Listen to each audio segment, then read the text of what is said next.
Well, hi everybody, Father Alex here. Welcome to another episode of the Godcast. I'm the Vicar of St Matthew's Church. I'm also a member of the Church of England General Synod. I'm the author of Our Daily Bread from August to the Altar, which is available in all good bookshops. And I'm the host of the Godcast. Thank you for joining me. If you do enjoy today's interview, then please do follow me on Twitter. You'll find me there on X at AlexDJFrost, or perhaps subscribe to the YouTube channel.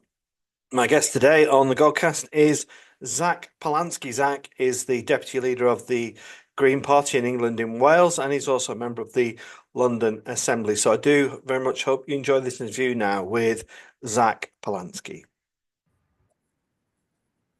Well, I'm delighted to say that joining me on the Godcast this week is Zack Polanski, who's deputy leader of the Green Party in England and Wales. And Zack, it's fabulous to meet you and get you on. How are you? I'm great. It's wonderful to be on. Thank you very much for providing the platform and for what you're doing with the webcast. Thank you. Thanks. Zack, in recent days in the church, the news has broken about Justin Welby stepping down. Maybe as a person of faith, but maybe as a man in the political environment. What's your reaction and thoughts about what's been uncovered in recent days? I mean, it's intensely grim. I was on Newsnight as the story was breaking, and there was a survivor who was giving their testimony, and just to be in the room and hear what was being said is something that will stay with me. I think ultimately, this has to be a matter for the church to resolve, but also the church has to be scrutinized and so should be rightly held to account. I obviously think that Justin Welby stepping down was the right thing to do. His position was clearly untenable.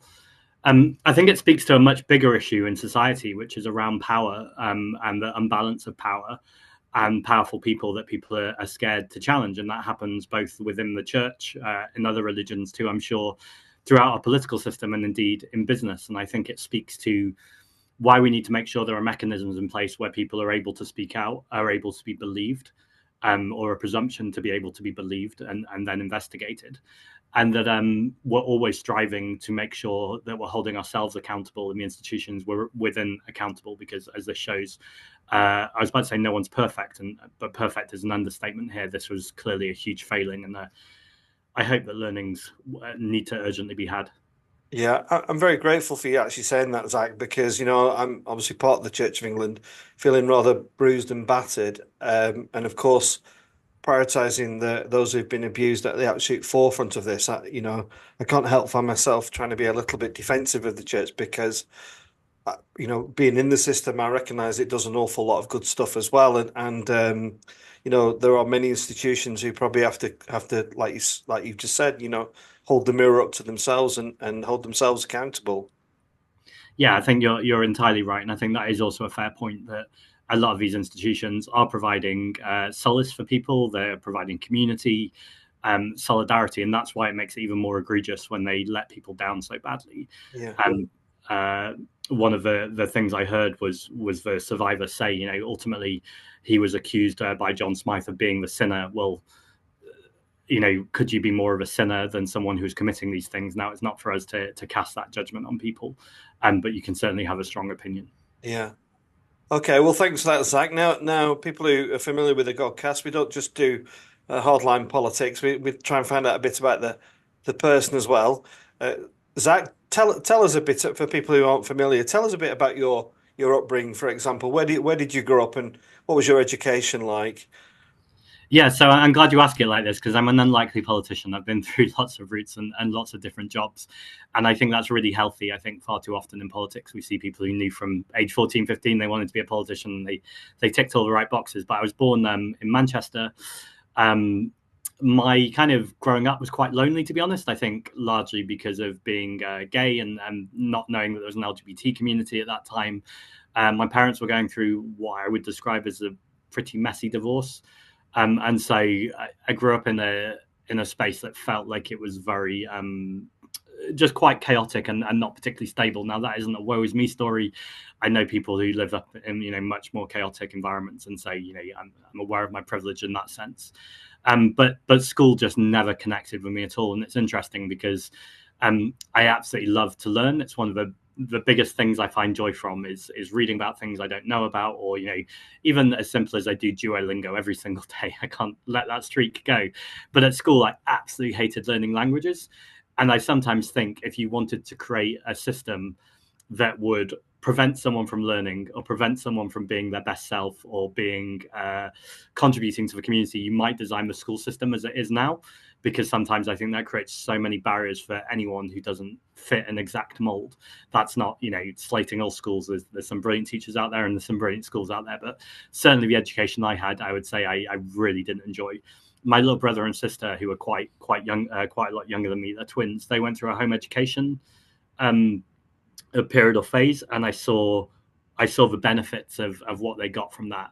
And they weren't alone. There was a whole group of them who were all home educating each other. Now, it's not to say that's always the way it should be, and this is an anti-school message. It's not that at all. But I just think there's got to be different ways that work for different children. And my way certainly didn't work for me as I was growing up. Having said that, I am the person who I am now, partly through those experiences and partly through that resilience. I guess there's a long way of saying I was quite badly bullied at school. Yeah. Well, I was as well, Zach, and your story, although I'm not gay, is very similar to yours. I hated school, and even in the church, I'm fighting for a private member's motion for people from working classes who perhaps are similar to you and I, who just feel that academia is not, who love learning, but maybe there's a different way to do it. So I'm really grateful. And what about faith, Zach? Was that part of your young life?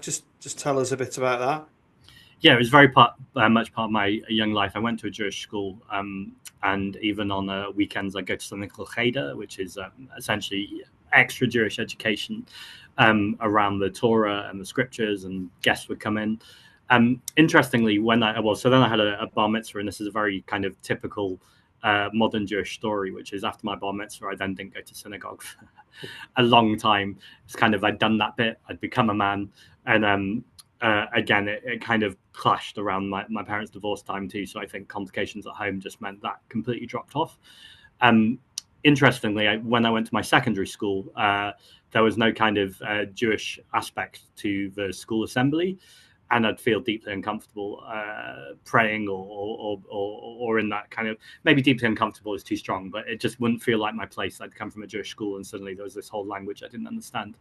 So one of the school teachers used to take the 8 of us who were Jewish at my school to a separate room, where each day one of us would have to prepare a debate, and then we would debate an issue of the day, and then talk about how that related to either our connection to God or community.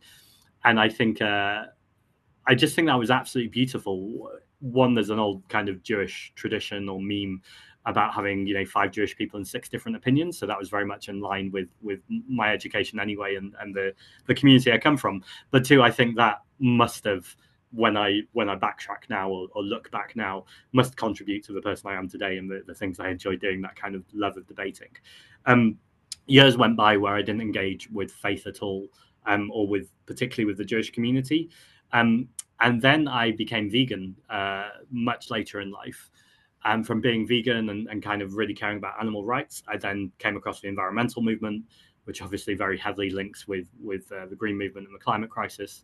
But also at that time, it was in that green movement that I bumped back into my Jewish faith, because there are lots of not just Jewish people, but people from all sorts of faiths who are on the front line tackling the climate crisis, who are making the links between caring for the planet, yes, very important, but also, while we're caring for the planet, caring for each other as well, and compassion and solidarity towards human beings that are the same as you and human beings that are totally different from you, and finding that empathy and love throughout everything you do. And so, am I of faith? Probably not. I don't, not in a kind of any formal sense.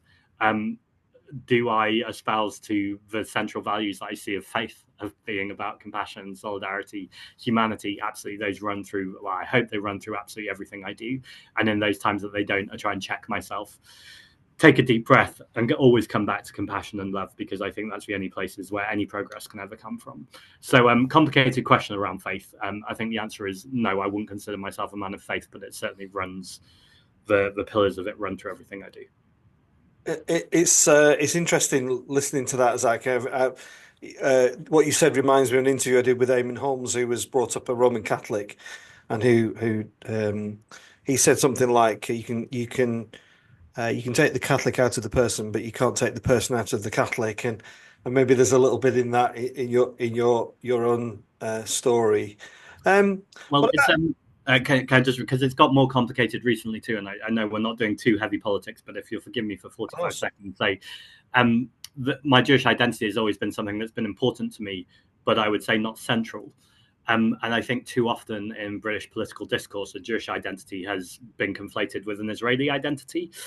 And it's something I've always found uncomfortable, and something in the past, if someone had asked me, I would say is uncomfortable, but I wouldn't necessarily speak heavily on because I just think it's not my space to be this voice of the Jewish community.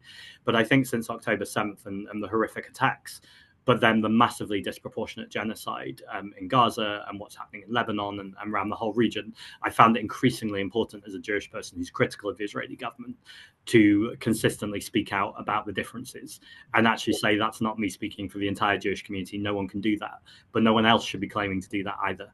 And so I found my Jewish identity almost becoming even more of my identity now, because what's happening in Israel does not correlate to anything I understand as Jewish identity or anything I identify as a religious identity. And so in some ways, it's made me stronger in my Jewish identity because I think, how dare you? How dare you take that from me and from people who care about peace and compassion and solidarity and love and international justice. And so, yeah, it's interesting that that's almost been pushed to the forefront now and has felt increasingly important. I think that's fascinating to hear you say that, Zach. I've been blessed to go to the Holy Land a few times and see a really diverse community of Jewish people. Not just very traditional Orthodox individuals, but and I think we're not hearing that really, are we, in the narrative at the moment? It is kind of very different. Yeah, we'll perhaps come back to that, Zach. If it's all right, I just want to stick with you a little bit longer. I was interested to know, you said by your bar mitzvah you kind of give up the faith for a little bit. Did you know you were gay by the time you'd reached your bar mitzvah, or did that come later in life? No, I think I did know, and it felt uncomfortable with some of the teachings. It was a liberal Jewish household or a liberal Jewish community, so it wasn't that I was being told I was going to be cast down in sin, but I just never saw someone who loved in the way that I do represented in the stories or in the in the stories essentially. And stories are so powerful, and we see that throughout religion. And I think they can be a force for good and they can be a force for bad. And it's partly, again, I've come back to politics again. I'll quickly get off in again in a second, but actually, it's not politics. It's everything. The stories that are told are so important, as are the storytellers. And you mentioned about class before. Before I was a politician, I'm sure we'll get onto this. I was a former theatre actor, and so the stories that are told through theatre, film, and TV are so important in kind of navigating our political discourse, but also, more importantly, our communitarian discourse. The stories about who we are, where we've been, and where we're going. And faith has a huge role to play in this. But I think so does Coronation Street and EastEnders and the things that are beamed into people's households every single day. And it's one time or several times I visited Burnley actually last year, and I read that brilliant book on Burnley Road, which talks powerfully about Burnley's history. And from speaking to people in Burnley, I know lots of people agree with lots that's in the book, and people disagree with lots that's in the book. And I think it's brilliant that kind of conversations happened. But I think what's interesting is when you think about places like Burnley or places in the north generally on the national stages, are very often very narrow stories that are told about them. But actually, when you go visit, you see these incredibly diverse communities with lots of different stories. And I think these stories just aren't being told, and working class stories are very often not being told. And I think that relates to who is given the privilege of being able to go to drama school or writing school or have the time to write. And we've got to broaden these opportunities for people. Otherwise, we'll just hear these narrow stories. Well, you forgive me, Zach. I must promote my book because that's a Burnley story I'd Fantastic. read, and I must get you a copy because it talks about some of the things that you said. That sometimes these urban settings have got very narrow-minded kind of understandings of what they really are, and there's a lot more to them. I really wouldn't want to be anywhere other than Burnley at this moment in time, if I'm being honest. Well, So I okay, think yeah. So we as we move on, when did you kind of can you remember the first time you told somebody that you were gay? Uh, Yes, I think I was about 15 years old and told one of my best friends. Um, and I think it was just an outpouring of crying and tears and just such a relief to finally do it. And I think actually the more important bit is I found the courage to tell her, because I grew up in Manchester, as I said, went to Manchester Youth Theatre, which sadly doesn't exist anymore. And Manchester Youth Theatre, as I understand it, was very much about broadening opportunities for young people, and giving people a platform to find the courage to speak. And that idea of courage to speak runs throughout my work now, but also from when I was an actor too. Particularly, but not always, in young women, society tells them that they shouldn't be speaking, or they don't have an important voice to have. And this also, and/or people from ethnic minority backgrounds. And Manchester Youth Theatre was really good at finding a real diverse range of people, putting us all in a residence for, I think it was for 6 weeks, and you would devise a play together based on your stories. And I just remember that 6 months being 6 weeks being so transformational in my life, to the point of, I remember going off a nervous kind of very early teenager at 13 and coming back, and my dad just looking at me for a moment and just noting that there was something different about me. And I remember at the time just thinking that he's just being weird. But I think what he probably saw is that posture change, that being more confident in finishing your sentence, that sense of who you are. And I wouldn't say it was complete at 13, but I think that 6 week period probably transformed me more than any other. So you enter the world of entertainment. Yes, although interestingly, even back then, I became very interested in political theatre, and I wouldn't have even classed it as them, but stories about inequality. Mm-hmm. And so I was working with a theatre group that worked on something called Theatre of the Oppressed. Now, this came out in the 1970s by Augusto Boal in the favelas, the poorest areas in Brazil, where they would find communities who felt that there was deep inequality, or there was deep inequality, either from politicians, landlords, the police, whoever it might be, people who are abusing power. And what they would do is work with those oppressed people. I'm only putting it in inverted commas because it could be lots of different groups of people, and helping them to find their voice and helping them to challenge power through drama and through acting. They called it rehearsing the revolution. And I became very interested in that throughout my teenage years, and that followed on through my work, which eventually became immersive theatre, often looking at political situations. So how do you throw an audience member into a situation where they have to make an ethical or moral choice based on a set of circumstances? And although it's only just play and it's pretend, people having to step into the shoes of another through empathy. And so, yes, it was a lot of fun, but also I think even then it was dealing with some quite serious issues. Having said that, I was also, in Wizard of Oz and some things which I think actually, they have some deeply ethical choices too, but we also know what the storyline is before it starts. It's so interesting. We've just recently we had the Red Ladder Theatre Group, who are based in Leeds, and is run or partly run by a guy called Boff Worley, who was in Chumbawamba. You'll remember, I get knocked down and I get up again, and he's he's very much on the left of politics, and he wrote a play stroke musical called Sanctuary, which was about an Iranian taking sanctuary in a church. It was a bit of a hard sell, but actually we did sell, and it was wonderful to hear people respond and engage. But it was just after the riots as well, so it came perfectly timed. And I think there is it's probably not going to get Saturday night 8 o'clock viewing on BBC One, but there is a place for it, isn't there? Well, and I think the other also important thing that massively relates to the moment we're in now is, you said left of politics, and I'd certainly put myself there too. But this work was also about empathizing with the oppressed, but also putting yourself into the shoes of the oppressor, and always coming from the point of view that this was either a logical choice that was because they were lacking something or they were trying to achieve something, or was an emotional choice based on fear. And was there a way to help them meet their needs that meant that they wouldn't have to act in a fearful way at all?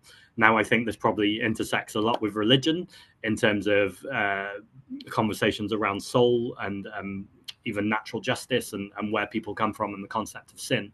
But I also think massively needs to relate to our politics too, that if we're going to get out of a scenario where we just shout at each other and assume that everyone is unethical, immoral, or evil all the time, then we're never going to be able to bridge divides, and we're never going to be able to move towards consensus or moving things forward. Now, please don't misinterpret that as I'm sure you wouldn't have. I think there have to be red lines, and even broad churches have to have walls. But also at the same time, I think we always need to be looking at a way of how do we speak to people who don't necessarily agree with us, and how do we find ways of having complicated and difficult situations that hold honor and dignity to the person that you're disagreeing with. Yeah, I think these are the really big questions we need to have, and as thus we've failed to have them. I've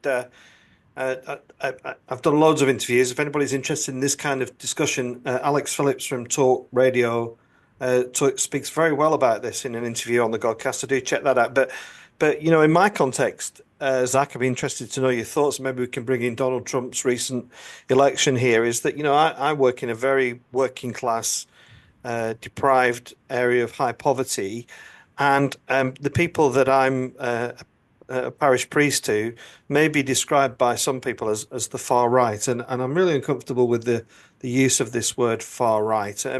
But I think I recognise in these people, we've been talking a lot about social justice or social injustice.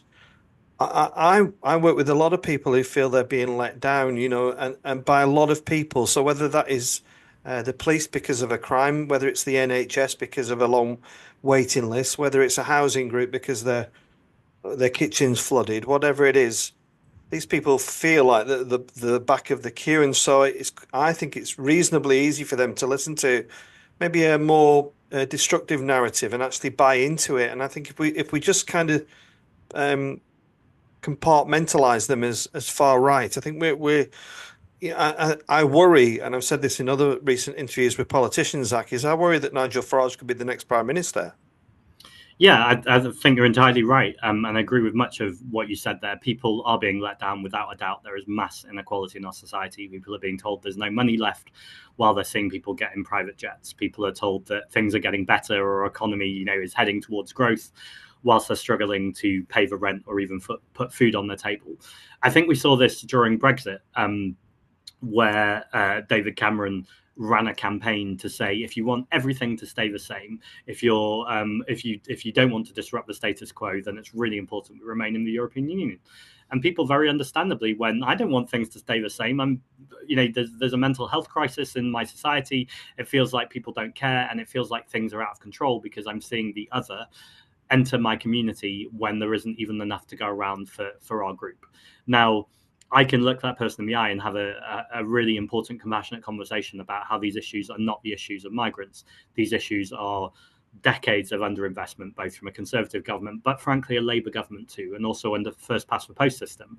If people reject the Conservatives, as I think they frequently have, but then look to a Labour government and go, well, you're meant to be the good guys, you're meant to be the ones that care about the working people and care about our communities, but are let down once again, then it's not a surprise to me that people in America, for instance, turn to Donald Trump. As Bernie Sanders just very presciently said, I guess it's not prescient because it happened after the event, but he said, if you abandon the working class will abandon you. And I think that's absolutely true in the UK too. So I think the conditions right now have never been stronger for a Nigel Farage premiership, or, it doesn't even have to be as dramatic as that, just as we're already seeing a reform vote to surge. Now, I do think it's important we never call these people who are voting for reform the far right. And I think an example of that is people were voting the British National Party in Burnley, and then just a little time later were voting for the Green Party in the exact same ward where Green councillors were first elected. Do I think people went from the far right to the Green Party in one shift? No, I don't. I think people were disillusioned, disenfranchised, and the British National Party, or Reform in this case, turned up and said, we are listening. And that was enough for people to give them their vote. And then they were swiftly disappointed. We have to make sure that alternatives are created that involve communities and involve people in that. So people never feel like things are being done to them, but they feel like they're involved in politics and they have a stake in politics. Now, where I differ slightly, although I don't think we necessarily differ on this, while I don't think we should call the voters far right, I do think it's important to talk in legitimate terms about who Donald Trump is or who Nigel Farage is. And if we go to Trump, I think it is important that he's a misogynist. He's someone who's made racist comments. He's someone who has denied climate change. And I think it is important to label these things what they are, because I think if you appease too long, it shifts the window of what is acceptable conversation. If we're talking about the voter, though, I think blaming the voter, whether it's ethical or not, That's a different question. I just don't think it's helpful. That just telling someone they're wrong and labeling them just pushes them further away. And I think if you give up on people, then they understandably give up on you. And I think it's really important we have that compassionate space. And more than anything, I think it's important that politicians like myself don't turn up in communities like Burnley or wherever it might be and think we have the answers or think we know the communities. To be in listening mode is more important than anything. And I think it's more important than ever before to hear people's fears, to hear people's worries, and to deeply empathize on them before coming up with solutions. But you've got to come from a place of connection first. Otherwise, it doesn't just feel out of touch, it is out of touch. Yeah, and what's the strategy then, Zach, for the Green Party as we come out of a general election? I'll just be honest. I'm usually quite honest. Yeah, I sometimes wonder if the Green Party is actually a difficulty for you, because you will always get people who will go, yeah, that represents me because it's about the environment, but maybe it actually turns some people away from the party because they think that's all you're about. So what is the kind of ambition and the project ahead for you in the coming years, Zach? Yeah, I think this is a vital question. And one thing that I've been on a mission ever since I was elected as deputy leader to talk about is how there's no environmental justice without racial, social, and economic justice too. So if I break that down in 30 seconds, if we look on the international level, you can talk about the climate crisis and, we've seen the floods in Valencia. But actually, when we do a heavy focus on Valencia, it's missing the fact that there's been, and Valencia is awful. I'm not saying for a second it isn't, but there's been huge droughts across South America for a long time. We've got huge heat waves in West Africa. And we need to recognize historically that a lot of the emissions that have been given are because of exploitation, colonialization, empire. So I think we need to have really honest conversations in this country around reparations, about racial injustice, and that's on a global level. But if we're going to get much more local, that happens on the local level too. When you look at places like Burnley or some of our poorer cities or towns around the country, that's frequently where the air pollution is worst, and that's because roads are built there, public transport, the infrastructure isn't invested in, and incinerators and things like that are terrible for the air also built there, and they don't care about the community because they assume, well, they'll vote Labour anyway. Well, we'll always get those votes. We don't need to worry about them. So this mass injustice and inequality is baked throughout everything in society. And as a Green Party, it's been really important for us that we're seen to be campaigning and making change on things like homelessness, on protecting our National Health Service and making sure that's fully accessible to all, talking about adult social care, which too frequently is the poorer cousin to the National Health Service, but actually social care is a ticking time bomb. Lots of people have caring responsibilities. That's not being dealt with in the economy or seen as an important role in the economy. And that frequently falls onto women and far too often on working class women and women of colour. So I think there's all of these issues. Also, I've spoken about Gaza already and around international justice.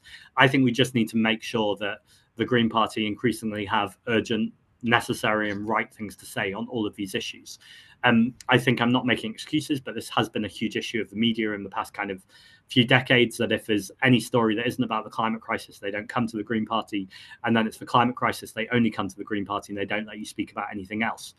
I think that's shifting, though, because we're learning that even when we talk about the climate crisis, we always talk about it, that, this is an issue of inequality. The richest 1% around the world are burning more emissions than the lowest 2/3 of humanity. And when you look finally at people's homes, the homes where people's bills are the highest are the poorest insulated homes, which means that your bills are high, we're emitting emissions, and we could create jobs by making sure we're insulating people's homes, which keeps people warmer and reduces bills. And we've got to keep joining all these dots. Yeah, it's fascinating stuff, Zach. Because again, I'm fiercely proud of my town and fiercely want to stand up. And I try and I think I speak quite with good knowledge about the town setting. And I think if you ask people in my context about environmental or green issues, they would say, well, they'd want to speak about I think the environment of an estate, for example, sets the tone for how it might actually be. I think you can tell a lot by the state of an estate. So we see horrendous issues with fly tipping. 23 tons of rubbish was lifted off our estates recently, and we're right by the Leeds Liverpool Canal. It's full of supermarket trolleys and rubbish.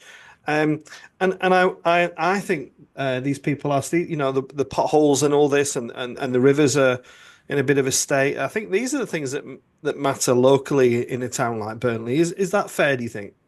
I think that's totally fair. People care about their daily experience. And I think, when you talk about estates, I come straight back to community centres too, that are frequently shut down, trees that could be around the estate that make things more pleasant. That's good for the environment, but it's also good. There's lots of statistics to show how that reduces crime rates as well, because people take more care about the area they live in. And I think it's exactly that. It's a hyper localized community politics. There's that thing of think local and act global, but actually I would say act local and act global. Both of these things really matter. But I think the broad point of your question is absolutely true, that people often think the green movement, the environmental movement, they think of COP and those world issues, and those things are important. But actually people's daily experience of having a clean space to live in, which is good for our mental health, where everything works, that is clean and tidy, that it's not fly tipped, and if it is fly tipped, the perpetrators are held responsible. All of those things are really important. And then my second thing too about the polluter pays. So there's this idea that we do need to transition, we need to make sure that we're changing our behaviors. But people who have been hit by a cost of living crisis, largely driven by fossil fuels, are going, I'm already struggling, and now you're asking me to pay more to change my boiler or to get on public transport. Whereas actually the government should be making sure that the cheapest option is also the greenest option. And the way to fund that largely is by making sure that the fossil fuel companies who have been making record profits fuel that money from their profits back into our public sector and our public services alongside public sector funding. And so when you put all of those things together, will people need to transform their behavior? Yes, absolutely. And I think we need to be honest about that. Will people need to make sacrifices? No, not necessarily. This is all about actually making a better community and a better society that also happens to be a greener one.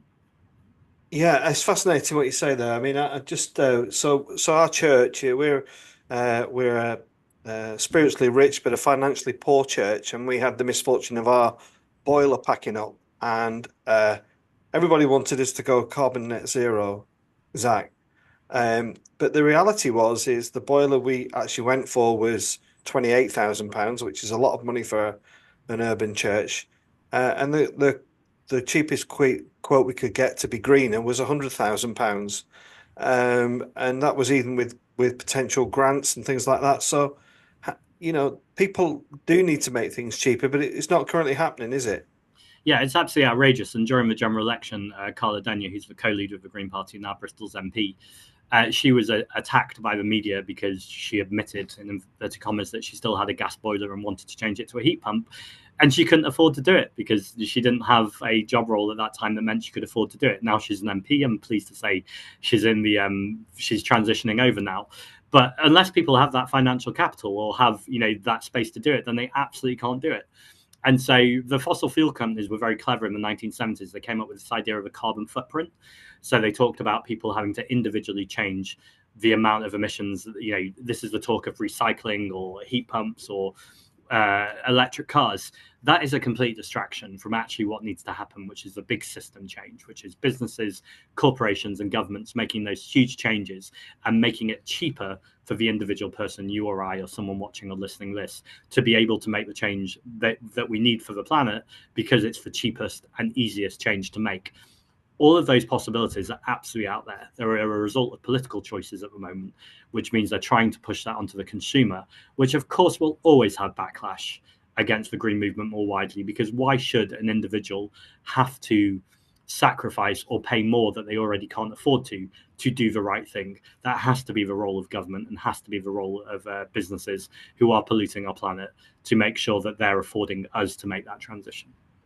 Yeah, and I mean, I've talked to you for ages, but I like to keep my podcast quite tight. But what do you think the role media's got to play this? I mean, we've just had a 30-minute conversation where, whether it's hundreds or thousands who listen to this interview, there's an opportunity to hear you speak, without kind of a 2-minute timer over your shoulder, And the media really likes to kind of set people up, don't they? You're in one camp and somebody who holds a different view.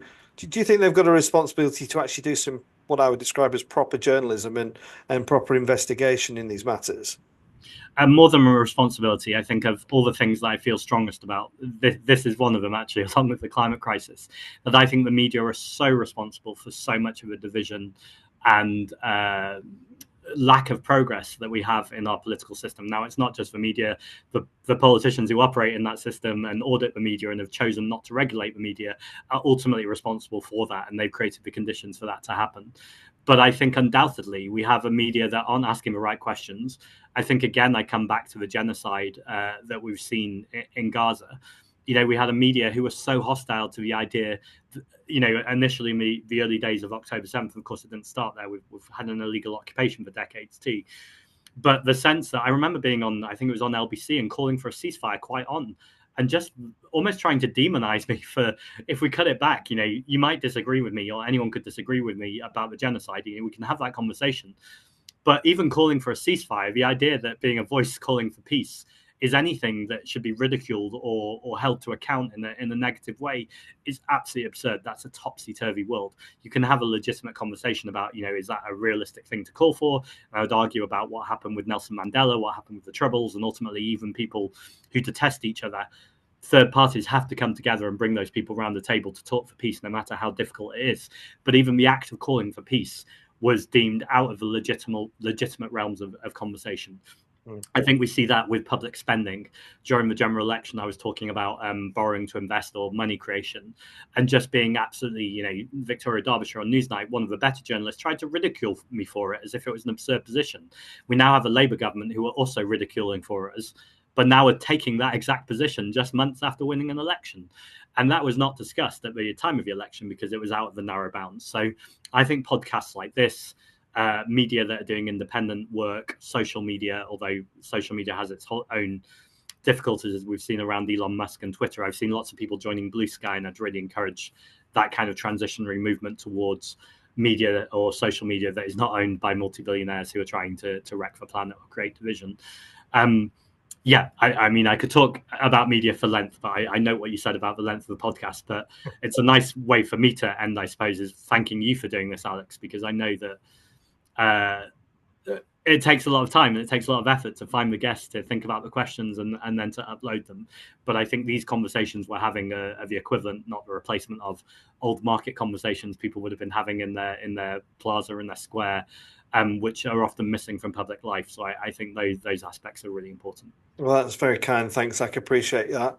Just finally, Zach, quick last question is, what is the hope for the Green Party over the next political 4 or 5 years? I suppose reality is you're not going to be the next government. So what does success look like for you in the coming years?